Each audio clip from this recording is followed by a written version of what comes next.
Bueno, pues en este vídeo vamos a ver las operaciones con vectores, pero analíticamente. Y lo mismo que hicimos con el método gráfico, número por un vector, suma de vectores, resta de vectores. Pasamos a la siguiente lámina, vamos a operar vectores analíticamente. Condición para poder hacerlo: me deben dar las componentes del vector. El vector A tiene de componentes 6, 7, vector B de componentes 2, 8.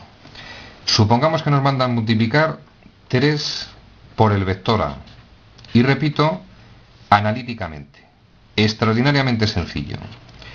3 que multiplica al vector A cuyas componentes son 6, 7. Efectuamos la operación. 3 por 6, 18 y 3 por 7, 21. Es decir, si al vector A de componente 6, 7 lo multiplicamos por el número 3, obtenemos un nuevo vector de componentes 18, 21.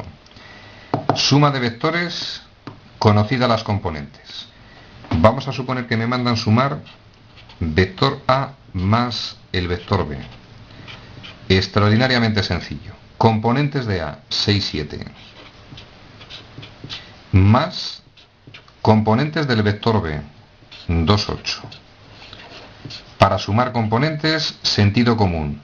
Primera con primera, es decir, 6 más 2, 8. Y segunda con segunda, 7 más 8 igual a 15.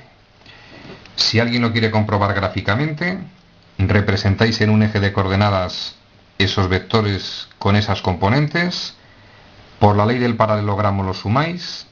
Vais a obtener un vector de componentes 8, 15. Resta de vectores. Mismo razonamiento. Vamos a suponer que me mandan efectuar vector A menos el vector B. Componentes del vector A, 6, 7. Menos componentes del vector B, 2, 8. Efectuamos la operación. Sentido común. Componente en el eje X con la componente en el eje X. 6 menos 2 daría 4. Componente en el eje Y con la componente en el eje Y. 7 menos 8 menos 1. Y vuelvo a repetir lo de antes. Si alguien representa gráficamente esos dos vectores y procede a restarlos, mediante la ley del paralelogramo vais a obtener un vector de componentes 4 menos 1. Damos el tema por concluido.